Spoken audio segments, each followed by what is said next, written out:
Construction champions, it's your host Ron Nussbaum, and we're here for another amazing episode of Construction Champions Podcast, where we're burning the house down twice a week, every Monday and every Thursday. You can find us wherever you get podcasts. And when I say we're burning that house down, it's not an upset customer. This isn't somebody that was a problem and you decided to burn their house down. What I am talking about is your business, your personal life, your family life, any aspect of your life that needs to be burnt down and rebuilt. We are bringing the experts on Construction Champions podcast to talk about it, have an open conversation about what's really happening out in the construction industry, and raise the bar for everybody. As always, I'm super excited for today's guest. Stephanie, it is great to have you here. Thank you very much, Ron. I'm very excited to be here and for your enthusiasm for this podcast. I get fired up. I tell everybody on here all the time that the construction industry deserves nothing more than our excitement, and I like to bring it. It's what our listeners want because they keep tuning in. They haven't told me any different. Our audience keeps growing. So I'm guessing the excitement works. Yes. But why don't you dive in, tell all the construction champions out there a little bit about yourself? Perfect. Thank you. Hello, everybody. My name is Stephanie Sidebottom, and I have a mixed bag of history. So I'm going to breeze through it really fast just for context's sake. But essentially, I actually grew up in construction and real estate. Just that was kind of what my family did. And so I've always been in this universe, and I've kind of like moved out of it and moved back in. But I think I'm I'm definitely here to stay now at this point in my life. So before, I have a branding agency now called Wax Creek. And over the last 8 to 10 years or so, that's grown from being a freelancer and doing a lot of marketing to really understanding what makes a solid business and what the most important pieces really are, especially as it pertains to marketing, because it's kind of convoluted and I think it's pretty confusing to most people as to what is marketing and what marketing should I be doing and what marketing is going to work for my business and who are my clients. And it is not everybody, by the way. But it was kind of through that journey that I went through myself that I realized that branding is a very essential to all of this. And it's something that most businesses, and especially most small businesses, miss, is this piece of branding that is kind of, the way I see it, it's kind of like the center of your universe, right? Like your brand is the sun, and all of the things in your business, especially in your marketing, are orbiting around it. And that really truly is how important your brand is. So that's how we got here. Before that, I actually worked in construction. I sold some specialty boom lifts for a while and some aftermarket parts. And so I have spent a lot of time in the construction industry, which is wonderful because it brought me full circle in the branding agency to now be focusing on construction, really construction and real estate development, and helping those companies really grow, find their right message, figure out who their clients are. And it's a really easy missing piece that most companies are not paying attention to. Awesome. Well, I'm excited to dive into all of this here today. And I'm going to start by asking the $1,000,000 question. And that is, what makes a construction champion? That is $1,000,000 question, isn't it? I have a good answer though already for you, I think. I think that what makes, at least from my perspective, what makes a champion in any industry, but especially in the construction industry, is a focus on the position of your market. And really, I'm going to say this again, I'm going to talk about brand a lot because that's my jam, but I want to talk about brand as it pertains to the experience that you deliver your clients and the way that you basically are talking about the values that exist in the business and then how you're portraying them. Because really that is what your brand is, right? A lot of times people think about branding as this like super nebulous Starbucks, Nike kind of thing. But really it is, what we're talking about is your reputation. And so it's, I think it's Steve Jobs that said, was it Steve Jobs? I think it was Steve Jobs that said, your brand is what people say about you when you're not in the room. And so that is your reputation, right? How are people talking to their friends and family about you? Are they talking to Google against you? I mean, what are they saying? And that's really important, especially in this industry. And so I think that when companies can get really honed in on in this and dialed in as to like, what are our core values? How do we operate? How do we deliver for our clients? And get really clear on that and then be able to articulate that, that is really what sets you apart from being like everybody else and being a champion. I love it. And it is something that we have to ask ourselves a lot. Like, what do people say when we're not around? Like, Hmm. what is that conversation that's happening? And you could even go as deep as like, what are our employees saying when we're not around? Yeah. Because that has a direct impact on that customer experience and that reputation. And that's what a brand is. A brand Yes. is your reputation. I think you hit that nail on the head. Yeah. And I mean, really, from my perspective, your culture is just your internal brand, right? Like they're pretty much the same thing. We just use different words for them, but they are very, very similar, if not identical. Yeah, and I think there's not enough focus on that when you're putting together the brand for your company.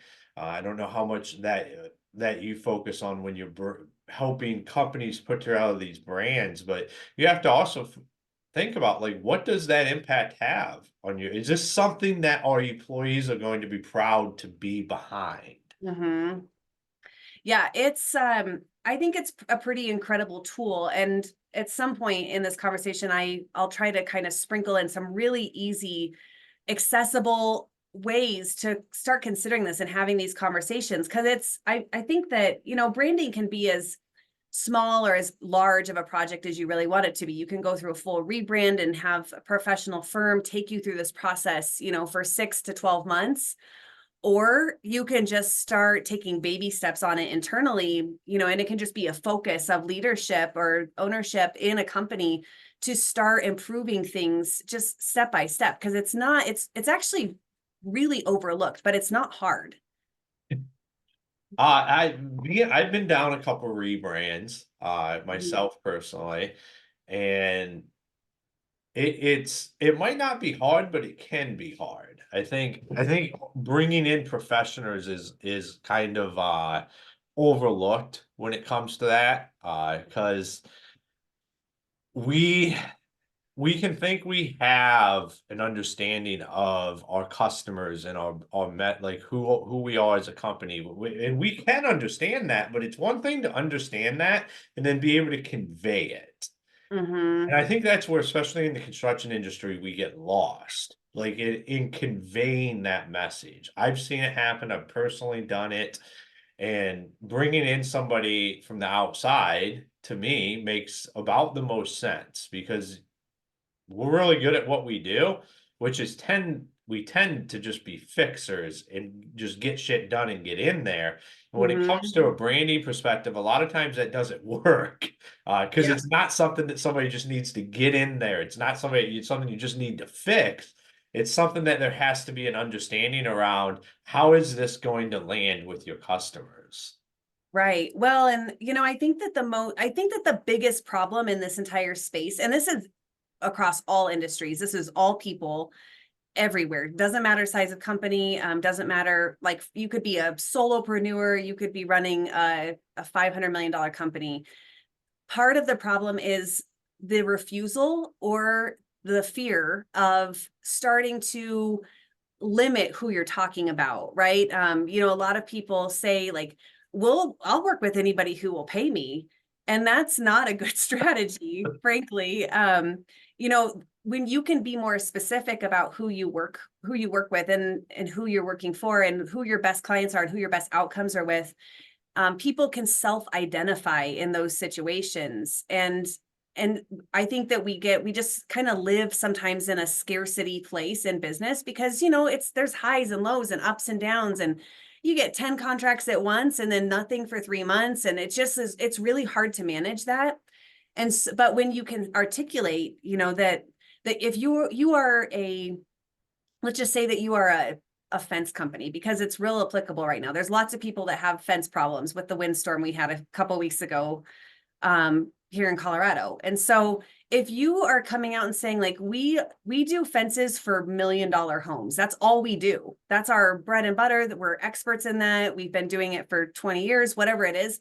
That's really easy for me to like self-identify. Like, this is the company I want to work with because I have $1 million home and I don't want to just hire a contractor that can do it, but that's not their specialty. Like, and fences might be the wrong example there, but if you're a kitchen remodeler in a certain price range, or you specialize in townhomes because you understand the nuances of HOAs and working with them, like, there's a place for everybody, and being able to articulate that isn't just so that people are like, oh, well, they know who they work with. It's really for people want to self-identify, like, oh, I'm their person.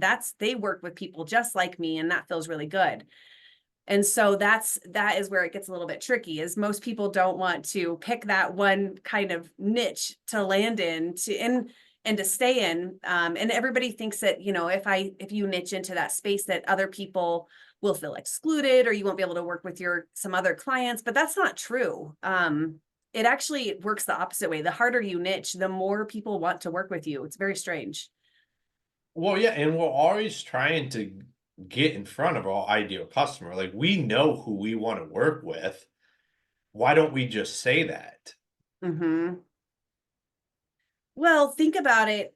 I mean, this is why branding is at the center of your marketing universe. Because think about it this way. If you are a kitchen remodeler and that's your favorite type of project, let's just say you're a general contractor, but kitchen remodels are where you make the most money.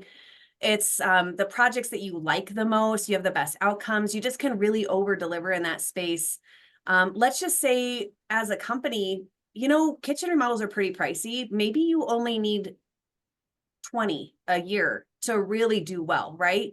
All of a sudden, it starts to change all of your marketing efforts if you're just trying to find 20 projects for the whole year, right? Like, what does that look like? That's 2 a month. And so that means you need to be having 4 to 6 sales conversations a month, which means you need to probably meet 20 people or so and have that conversation a month. That starts to really help you understand where to spend those resources, those marketing resources, which are not just money, they're also your time and your energy. And so if you're going to 400 different networking events, and on this one you're talking about bathrooms, and this one you're talking about kitchens, and this one you're talking about basements, and it's all over the place, and then the fences blow over, and then all of a sudden you go heavy into fences, you're not helping yourself because you're jumping all over the place. And now maybe you still have those same 20 leads, but they're not the right projects. They aren't exactly what you need.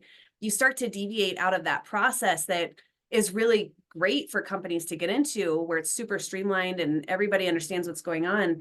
And now your marketing efforts are being spread across this vast space, and it's a lot harder to land those projects and make that profit and do all those things, even though you might still be just as busy. And so that really is the power of it, is it helps you focus. And get really good at certain things. I mean, what I hear you saying right there is by having a focus on what you like to do and bringing in more leads of that. I look at it from the operations side, like, you become so much more streamlined. Your Mm-hmm. guys, every project, there's going to be differences in every project, but when you're doing the same kind of stuff, you start to learn what are the stuff that comes up, that Yeah. out of the ordinary, the stuff that typically throws a wrench in a project. When you've done 8 or 10 kitchens and 50% of them have one certain thing that it comes up just about every time, you can start to manage that stuff better. You lay those expectations, you just get better. So not only it is the thing that you make the most money on, you enjoy doing the most, you start to get better at it the more of them Mm-hmm. you do. So then everything starts to go up. Yes. Yeah, that's really where scalability comes into effect, right? And a lot of people try to scale before they're at this place. Like, people think that when you scale, it equals more profit. It usually equals more revenue, but it doesn't usually equal more profit unless it's done right. And so when you get to a place where I'll call it like turn and burn, right? But you're kind of turn and burning projects. Your proposals are all similar. Your salespeople get really good. Your the people doing the remodel work get better and better. They stay more up to date on those specific trends. All of those things get better and more streamlined. And that is where you start to see those patterns where it becomes really easy to say like, okay, if we wanted to double next year, what would that look like? How many more people would we need? What would we need to change from an operations or like leadership perspective? But you already know all the variables. And so it's a lot easier to actually to scale and increase your profit, which is the most important part in that. Well, It's yeah, really easy to scale all your problems too. If you don't, you're just well, scaling everything. that's what typically happens when people just Yes. scale. But and then it comes full circle is what we started talking about was what do people say when you're not in the room?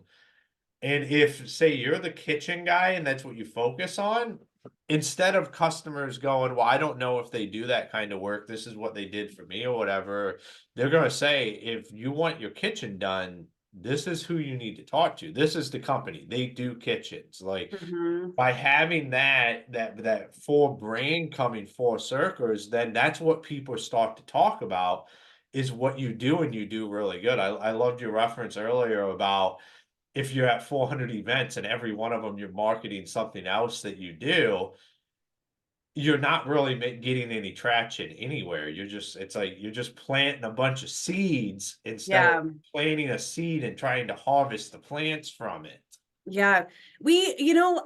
You have to give people credit because we're all doing way more than we need to be, honestly. Like it's the key to this game is simplification. It's stripping things away until there's just the most simplest version left. That truly is, I mean, especially from a branding and marketing standpoint, you really want to, the most successful companies are so dialed in.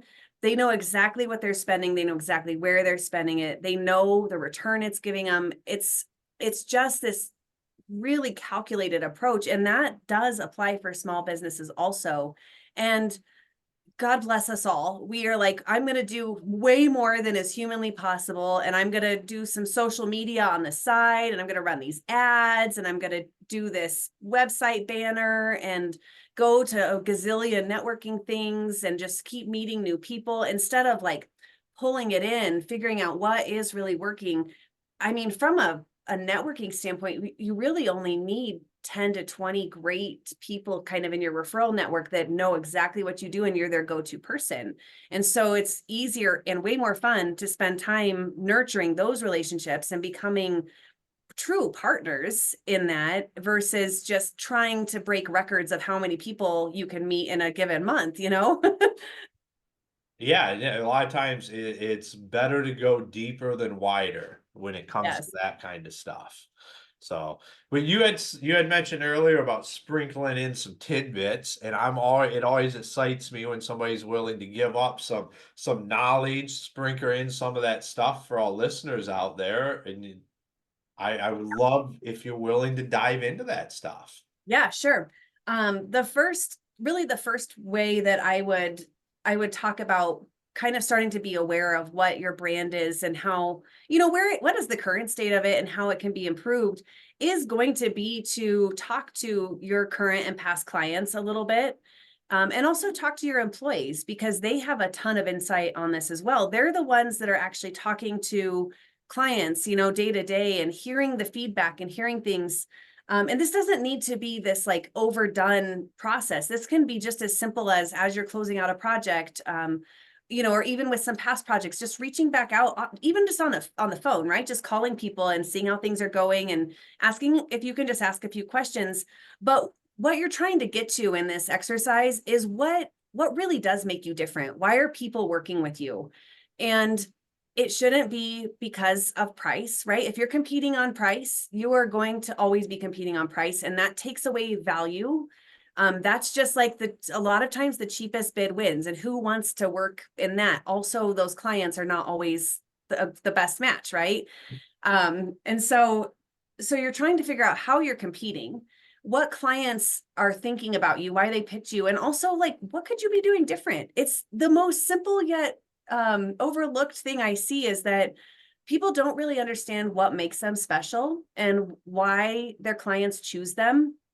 And again, so price isn't one. It's also not going to be things like, well, we show up on time. Like that used to be a thing and it still can be. But any company that's trying to do a good job is also saying those things, right? We're trustworthy. We do great work. Like those are things that everybody says. And so you have to find ways to step outside of that box and see yourself through your clients and potential clients' lens so that you can really find those marketable things. And those are areas to focus on, right? If you don't think you have any, try to find some. That's a great way. Like maybe you can add in a weekly status report, right? That maybe your clients really are super busy and they just want to get text messages. So you add in a weekly text report that you send out to clients that's just like, here's what we did, here's what we got done, here's what's coming up next week, like whatever it may be, right?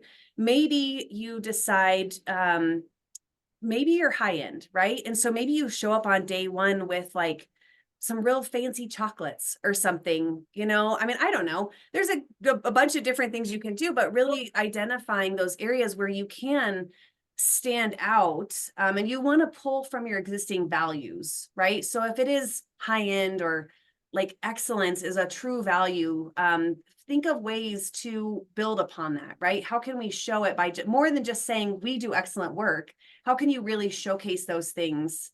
And that's where some of those types of correspondence could come in.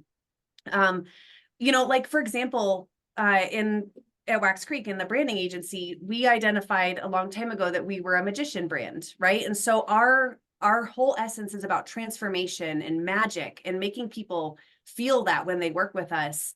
And so we started, like when we landed on a logo, when we finished the logo, because that's kind of a hard thing, right? Like picking a logo is really hard. And so when we got to that point, we would send the client stickers of the logo. So they'd get a whole pack of stickers that they could start handing out of the new logo.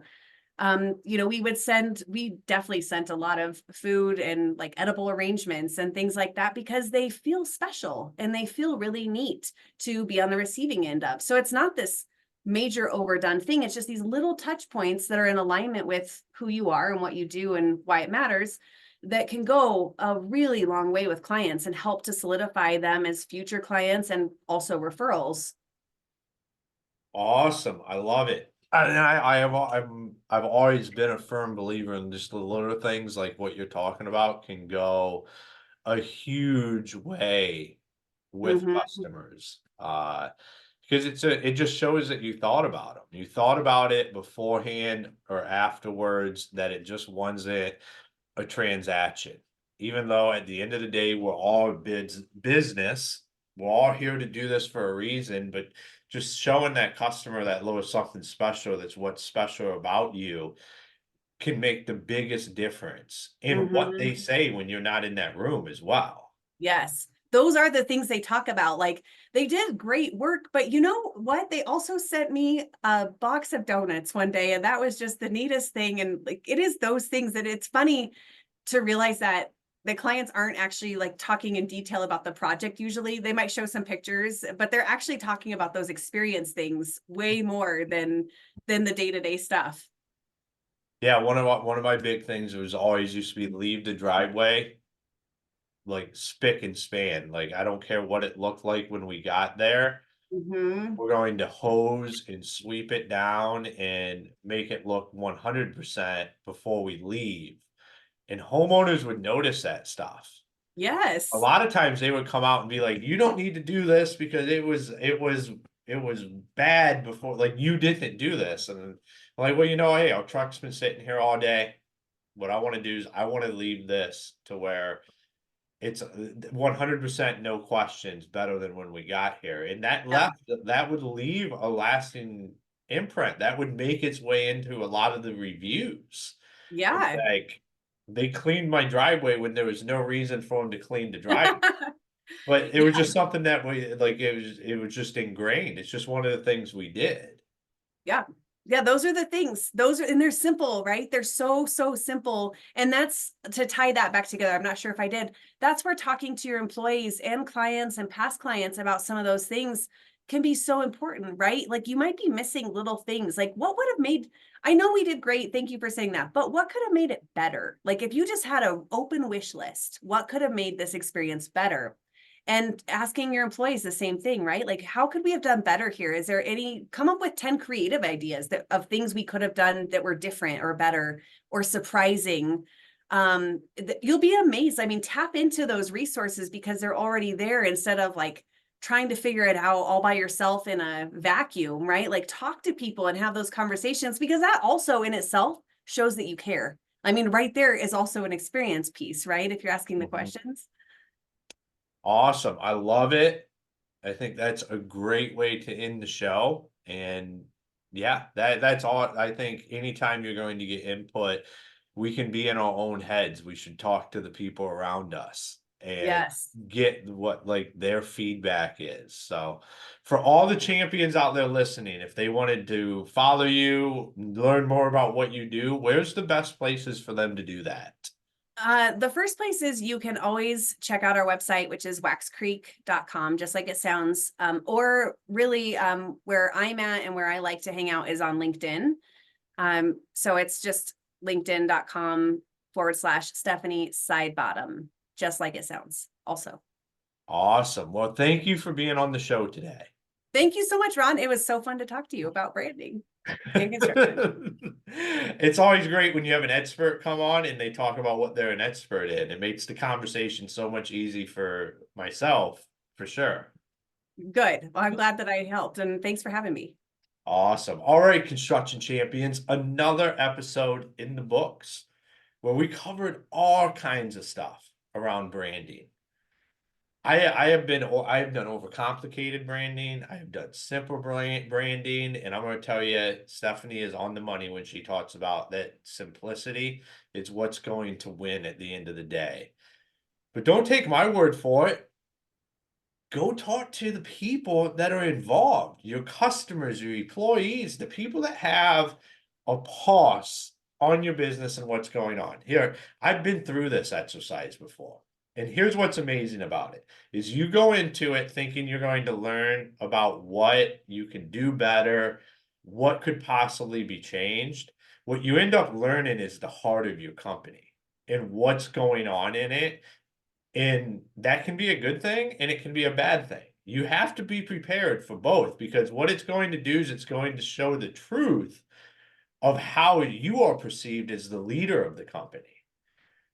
Because everything that they bring to you or say is going to be based on what not necessarily they think will move the ball, but what they think that you would maybe do. You really start to learn a lot from a culture perspective and not just a branding perspective. And I think it's a great exercise. Just a question of like, hey, I know this project went awesome. Or my favorite is when a project goes sideways, to ask these questions. Because that's a lot of times when like something goes wrong, most of the time everybody just wants to shut up and like move on to the next project. And we only ever want to talk about it when the project went really good. Like, oh, that went awesome. What could have made it better? Well, what about like that went to shit? What could we have done to not have that happen? I think those questions start to really answer questions for your business. So don't be afraid to have the conversation on both ends as you're figuring out, what is that brand? What does this look like? Consult with a professional. Figure it out, get it laid out. This is something that would be the heart of your company for the rest of the time, unless you rebrand it. Trust me, you only want to do it once, and you want it to be right, and you want to rock and roll with it. So, construction champions, make sure you go check out all of our great sponsors. And until next time, be the champion you were meant to be.